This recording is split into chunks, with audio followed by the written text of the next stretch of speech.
राधा का पति नशा करता था और वो लोगों के घर काम करके बच्चों का पेट पाल रही थी। एक दिन उसे तनख्वाह मिली तो पति पैसे मांगने लगा। तो उसने कहा, बच्चों का हक तुम्हें नशे के लिए कभी नहीं दूंगी। पति ने उसे बहुत मारा, वो चुप रही। जब वो बच्चों को मारने लगा तो वह उन्हें लेकर भाग गई। रास्ते में उसे एक नवजात बच्चा मिला जो तड़प रहा था। वो उसे करीबी अस्पताल लेकर गई तो सारे पैसे वहीं लग गए और वो परेशानी की हालत में बच्चों के साथ बाहर बैठ गई। तभी शोर मचा कि ये बच्चा किसने बचाया है, क्योंकि वो बच्चा तो कुलक्षणी औरत, दे मुझे पैसे वरना यही मार मार कर तेरी चमड़ी उधेड़ दूंगा। कितनी बार तुझे कहा है, मगर मेरी बात तुझे समझ नहीं आती। राधा का पति डंडे से बराबर उसे पीटता जा रहा था और साथ साथ उससे पैसे मांग रहा था। राधा के शरीर पर नील पड़ चुके थे, कपड़े फट चुके थे और बाल बिखर कर चेहरे पर आ गए थे, मगर उसके होठों पर एक ही बात थी कि मैं ये पैसे नहीं दूंगी, ये मेरी मेहनत की कमाई है और मैं इसे अपने बच्चों पर खर्च करूंगी।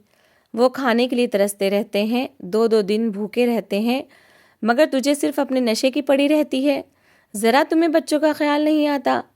हालांकि ये ख्याल तुम्हें होना चाहिए था, इनके लिए तुम्हें कमाना चाहिए था, मगर मैं कमा रही हूँ और उल्टा तुम मेरी मेहनत की कमाई भी ले जाते हो। आज मैं बिल्कुल तुम्हें पैसे नहीं दूंगी, क्योंकि छोटा बीमार है और बच्चों ने 2 दिन से खाना भी नहीं खाया है। राधा की बातें उसके पति को क्रोध दिलाने के लिए काफ़ी थीं। वो और ज़्यादा उसे मारने लगा और उसके वार और भी तेज़ हो गए। जब उसने देखा कि राधा ढीठ बनी मार खाती जा रही है और पीछे हटने को तैयार नहीं, तो उसने राधा को छोड़ा और बच्चों को मारने लगा। बच्चे चीखते चिल्लाते रहे, मगर उसके हाथ न रुके। राधा ने आगे बढ़कर बच्चों को बचाने की कोशिश की, मगर वो खुद कमज़ोर और निढाल हो चुकी थी। राधा बहुत परेशान थी, उसके कदम लड़खड़ा रहे थे, दिल भय से काँप रहा था और दिमाग में सिर्फ बच्चों की जान बचाने का ख्याल घूम रहा था। राधा जल्दी से अंदर कमरे की तरफ बढ़ी और वहां जाकर पैसों की पोटली अपने कपड़ों में छुपाई। उसने अपने बच्चों को बाहर भागने का इशारा किया और खुद पति को धक्का देकर कमरे में बंद किया। फिर वो बच्चों को लेकर पागलों की तरह घर से भागने लगी। उसके कदम नंगे थे, रास्ता कच्चा था और दिल में एक ही प्रार्थना थी कि किसी तरह जान बच जाए। पीछे से पति की गालियां और दरवाज़ा पीटने की आवाज़ें आ रही थीं, मगर राधा रुकी नहीं। राधा का पति नशा करता था और नशे की आदत को पूरा करने के लिए उसने शुरू में राधा के गहने बेचे थे। राधा ने विवाह के बाद जो थोड़ा बहुत स्त्री धन पाया था, वो सब उसके हाथों बिकता चला गया। फिर जब वो पैसे भी खत्म हो गए तो धीरे धीरे घर की एक एक चीज़ बिकने लगी। पहले बर्तन गए, फिर चारपाइयाँ, फिर पर्दे और आखिरकार दरवाज़ों के किवाड़ तक बिक गए। अंततः घर की सारी चीज़ें खत्म हो गईं और घर में भुखमरी की नौबत आ गई। इसी समय के दौरान राधा के 3 बच्चे भी हो चुके थे और जिम्मेदारियां बढ़ती चली गईं। राधा के माता पिता जीवित नहीं थे, वो चाची के घर में रहती थी, जहां वो एक बोझ की तरह समझी जाती थी। चाची ने उसे अपने सर से उतार फेंका था और इसके बाद पलटकर उसकी खबर तक नहीं ली थी। राधा की उम्र भी अच्छी खासी हो चुकी थी, इस वजह से उसके लिए कोई उचित रिश्ता तक नहीं मिल सका था। इसीलिए जो हाथ लगा था उसी के साथ ब्याह दिया गया था। कोई छानबीन नहीं की गई थी और ना ही उसकी मर्जी पूछी गई थी। सुहाग रात पर ही राधा पर यह जानकर मुसीबत टूट पड़ी कि उसका पति एक नशे का आदी है और जुआरी था। जो जुए में सारी रकम हार जाया करता था और जो कुछ बचता था वो नशे में लगा देता था। जुए की आदत तो पैसे की कमी के कारण छूट गई थी, मगर नशे की लत उससे न छूट सकी थी। हर रात वो नशे में धुत होकर आता और राधा को मारना पीटना नियम बन चुका था। प्रेम और शांति का विचार इस घर में कभी न बन सका था। राधा ने जब ये देखा कि उसके बच्चे भूख से बुरे हाल में हैं, तो उसने लोगों के घरों में काम करना शुरू कर दिया। वह सुबह अंधेरे निकलती और रात गए वापस आती थी। एक तरह से वो अपना सहारा खुद ही बनने लगी थी, मगर यहाँ भी उसके लिए कठिनाइयाँ ही कठिनाइयाँ थीं। पूरा महीना वो गधों की तरह 5 से 6 घरों में काम करती थी, तब जाकर उसे 10 से 12 हज़ार रुपये मिला करते थे। मगर पति की नज़रें हमेशा इन पैसों पर लगी रहती थी। जैसे ही उसे तनख्वाह मिलती, पति छीन कर ले जाता, कभी मारपीट करके और कभी प्यार के ढोंग से। तनख्वाह मिलने के बाद कुछ दिन शांति से बीतते थे और फिर राधा को मांग मांग कर ही गुजारा करना पड़ता था। राधा के बच्चे अक्सर दरवाजे पर खड़े रहते और माँ के आने की राह देखते रहते थे कि शायद आज कुछ खाने को मिल जाए। कभी कभी वो खाली हाथ आती थी और बच्चों की आंखों में निराशा उतर आती थी। जिन मालकिनों के यहाँ वो काम करती थी वो अच्छी और दयालु थीं। उन्हें राधा की हालत देखकर उस पर दया आ जाया करती थी, इसलिए वो उसे कुछ ना कुछ दे दिया करती थी। कोई पुराने कपड़े दे देता था, कोई बचा हुआ खाना और कोई थोड़े बहुत पैसे। मगर राधा ने खुद ही उनकी आर्थिक सहायता लेने से मना कर दिया था। वो कहने लगी कि अगर आपको मेरी मदद करनी होती है तो मुझे 2 समय का खाना दे दिया करें या 1 समय का खाना ही दे दिया करें, ताकि मैं बच्चों के लिए कुछ अच्छा खाना लेकर जा सकूं। वो कहती थी कि जो भी मैं पैसे लेकर जाती हूँ वो पति छीन लेता है, इसलिए अगर खाना होगा तो कम से कम बच्चे तो खा लेंगे। राधा के मन में बस यही इच्छा रह गई थी कि उसके बच्चे भूखे ना सोएं। उसने अपनी खुशियों को बहुत पहले दफन कर दिया था और अब वो सिर्फ बच्चों की खातिर जिंदा थी।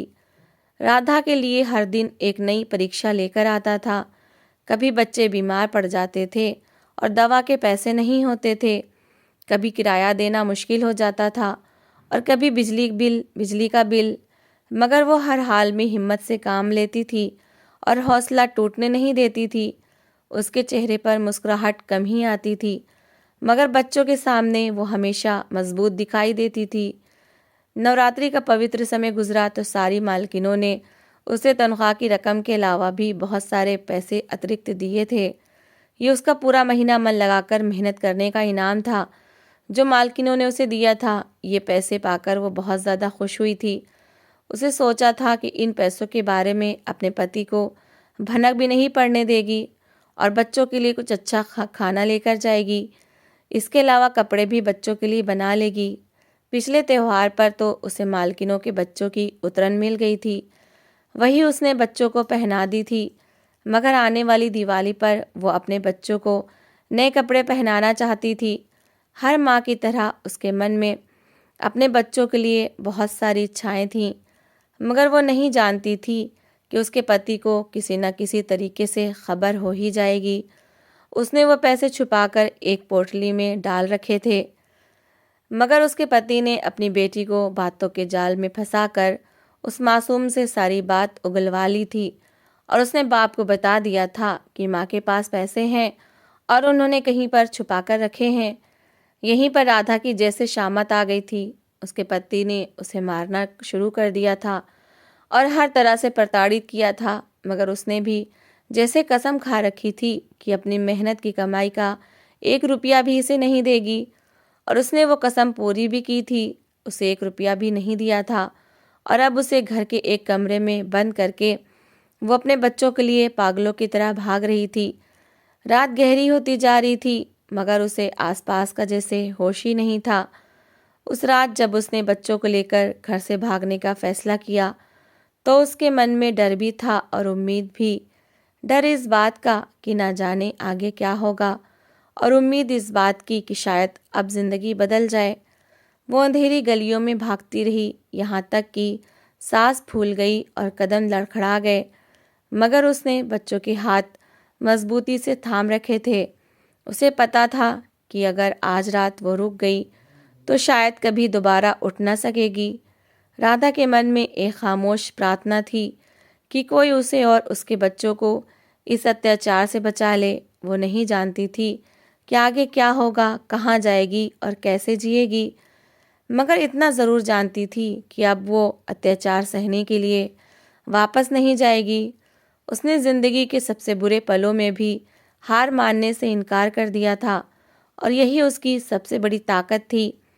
घर से काफ़ी ज़्यादा दूर पहुंचने के बाद उसने अपनी गति धीमी कर दी, क्योंकि उसे अब विश्वास हो चुका था कि उसका पति इतनी जल्दी उस तक नहीं पहुंच पाएगा, और अगर पहुंच भी गया तो शायद वो अब पहले जैसी कमज़ोर ना रहेगी। उसने बच्चों को अपने साथ लगाकर दिलासा दिया और उनके सिरों पर हाथ फेरते हुए उन्हें विश्वास दिलाया कि अब सब ठीक हो जाएगा। वो कुछ देर एक जगह खड़ी रही ताकि सांस ले सके। फिर वहाँ पर लगे हुए एक ठेले से बच्चों को पूरी सब्जी खिलाई क्योंकि बच्चे भूख से निढाल हो चुके थे और उनके चेहरों से थकान साफ झलक रही थी। राधा ने जेब में मौजूद आखिरी कुछ सिक्के निकाले और ठेले वाले को दे दिए, और जब बच्चे खाना खाने लगे तो उसने खुद कुछ ना खाया, बस उन्हें देखकर मन को तसल्ली देती रही कि कम से कम इस समय इनके पेट भरे हैं। इसके बाद उसने एक बार फिर बच्चों का हाथ पकड़ा और आगे की तरफ चलने लगी। रात गहरी हो चुकी थी और सड़कें सुनसान हो रही थीं। हवा में सर्दी की तेज़ी बढ़ती जा रही थी और बच्चों के कपड़े भी बहुत पतले थे। राधा ने अपनी शॉल उन पर डाल दी और ख़ुद सर्दी सहती रही क्योंकि उसके लिए बच्चों की रक्षा सबसे ज़्यादा ज़रूरी थी। वो अंधेरी गलियों में से गुजरती हुई आगे बढ़ रही थी कि अचानक उसे एक बच्चे के रोने की आवाज़ सुनाई दी, जो अत्यंत धीमी और कमज़ोर थी। ठंडक भी काफ़ी ज़्यादा बढ़ चुकी थी, मगर उस बच्चे के रोने की आवाज़ उसके कानों में किसी पुकार की तरह गूंज रही थी। उसने घबराकर इधर उधर देखा और तभी उसकी नज़र एक खाली प्लॉट में पड़े हुए बच्चे पर जा पड़ी और उसका दिल धक से रह गया। उसके कदम अपने आप उस तरफ उठ गए। वो तुरंत ही उस बच्चे तक पहुंची, मगर उस बच्चे की हालत अत्यंत ख़राब थी। सर्दी लगने की वजह से उसका सीना बुरी तरह से जकड़ा हुआ था और उसकी सांस जैसे सीने में ही कहीं अटक रही थी। वो बच्चा अपनी आखिरी सांसें पूरी कर रहा था। राधा ने कांपते हाथों से उस बच्चे को उठाया और उसके नन्हे शरीर को अपने सीने से लगा लिया। उसके होंठ नीले पड़ चुके थे और आंखें आधी बंद थी। राधा के मन में एक अजीब सा डर भर गया, मगर उसने हिम्मत ना हारी। उसने तुरंत अपने बच्चों को साथ लिया और पागलों की तरह दौड़ने लगी। उसके कदम लड़खड़ा रहे थे, मगर वो बार बार खुद को संभाल लेती थी और मन में यही दोहराती जाती थी कि इसे अस्पताल पहुंचना है, चाहे कुछ भी हो जाए। वो बच्चे को लेकर करीबी अस्पताल में गई, जहां पर कर्मचारियों ने तुरंत ही बच्चे को अपने हाथ में ले लिया और उसका इलाज शुरू कर दिया। कुछ देर बाद नर्स आई और उसने राधा से फॉर्म भरने के लिए कहा।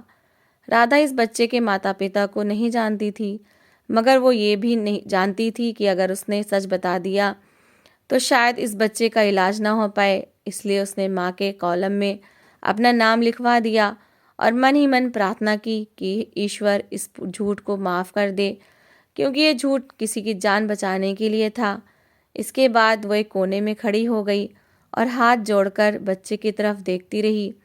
डॉक्टर और नर्सें बार बार आते जाते रहे, कभी कोई कागज़ पकड़ा देते कि जाकर ये दवा ले आओ और कभी कहते कि फला इंजेक्शन तुरंत चाहिए। राधा हर बार दौड़कर बाहर बने हुए मेडिकल स्टोर की तरफ जाती और वो दवाइयाँ लाकर दे देती। दवाइयाँ अच्छी खासी महंगी थीं और धीरे धीरे उसके पास मौजूद सारी रकम खर्च हो गई। वहीं पर राधा के 15 से 20 हज़ार रुपये लग गए और वो बिल्कुल खाली हाथ रह गई। मगर उसे इस बात पर कोई दुख नहीं था, बल्कि उसके मन में अजीब सा संतोष था कि उसने एक बच्चे की जान बचाने की कोशिश की है। इसके बावजूद एक गहरी चिंता उसके मन में बैठ गई थी कि उसने अपने बच्चों को लेकर वो घर भी छोड़ दिया था और अब उसके पास गुजारा करने के लिए 1 रुपया भी नहीं था।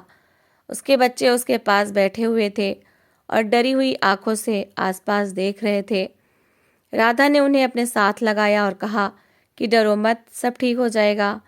मगर खुद उसके मन में अंधेरा फैलता जा रहा था और उसे समझ नहीं आ रहा था कि सुबह होने पर वो कहाँ जाएगी और कैसे जिएगी। होश आने के बाद जब वो बच्चे को देखने के लिए गई तो वो अस्पताल के बिस्तर पर लेटा हुआ शांत नींद सो रहा था। उसकी नाक में नली लगी हुई थी और बूंद बूंद करके उसके हाथ में ड्रिप चल रही थी। उसकी लाई गई दवाइयाँ इस बच्चे की ज़िंदगी बचाने के काम आ गई थीं। बच्चे के चेहरे की पीड़ा जैसे कहीं दूर चली गई थी और उसकी जगह शांति ने ले ली थी। एक तरफ उसे भाप भी दी जा रही थी। बच्चे के चेहरे पर शांति देखकर राधा को दिली सुकून महसूस हुआ और उसकी आंखों में आंसू आ गए, मगर ये आंसू दुख के नहीं बल्कि खुशी के थे। वो वहाँ से उठकर अपने बच्चों को लेकर बाहर आ बैठी, क्योंकि उसे अब अपने बच्चों की तरफ भी ध्यान देना था। मगर आगे का रास्ता उसे बिल्कुल भी दिखाई नहीं दे रहा था। समझ नहीं आ रहा था कि अब कहाँ जाए और क्या करे। एक और बच्चे का खर्चा उसने अपनी ज़िंदगी में बढ़ा लिया था और वो जानती थी कि ये रास्ता और भी मुश्किल हो गया है। परेशानी से उसने अपना सिर दोनों हाथों में लिए थाम लिया और खामोशी से ज़मीन को देखने लगी। बच्चे बेबसी भरी नज़रों से माँ के चेहरे की तरफ देखने लगे। इन्हें अंदाज़ा नहीं था कि माँ किन सोचों में गुम है और किन तूफानों से लड़ रही है। मगर राधा के मन में एक बात साफ थी कि चाहे कितनी ही कठिनाइयाँ क्यों ना आए, वो इन सब बच्चों को अकेला नहीं छोड़ेगी।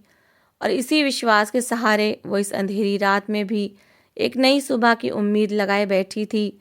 अस्पताल के बरामदे में राधा अपने बच्चों को साथ लगाकर फर्श पर बैठी हुई थी। रात बीत चुकी थी और सुबह की हल्की रोशनी खिड़कियों से अंदर आ रही थी। अस्पताल की दीवारें सफ़ेद थीं, मगर उसके मन में अंधेरा अभी पूरी तरह छटा नहीं था। वो खामोशी से अपने बच्चों के बाल सहलाती रही और कभी कभी दरवाजे की तरफ देखती रही, जहाँ से डॉक्टर और नर्सें आ जा रही थीं। उसके मन में अजीब सा सुकून भी था और एक अनजानी सी घबराहट भी। सुकून इसलिए कि उसने एक जान बचाने की कोशिश की थी, और घबराहट इसलिए कि अब उसके पास कुछ भी नहीं बचा था। उसी पल अस्पताल के अंदर से एक शोर उठा। आवाज़ें गूंजने लगीं कि ये बच्चा किसने बचाया है, ये बच्चा किसने बचाया है। राधा ने चौंक कर सिर उठाया।